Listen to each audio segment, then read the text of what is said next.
Sumber kekayaan Grej Tahir, anak orang terkaya di Indonesia, diperiksa KPK terkait TPPU Rafael Alun.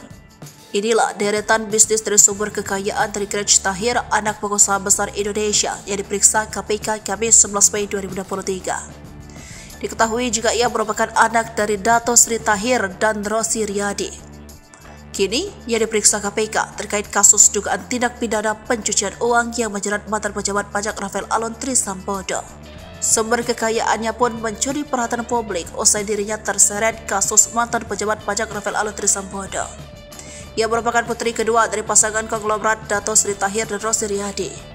Berikut deretan bisnis dan sumber kekayaan dari Grej Tahir.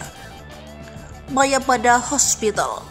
Adapun Grej saat ini menjabat sebagai direktur di Mayapada Hospital, rumah sakit yang didirikan oleh Mayapada Healthcare Group pada 1 Juni 2008.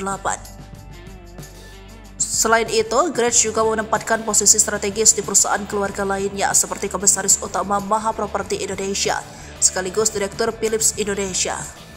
Kedua, Dokter.id dan Medical.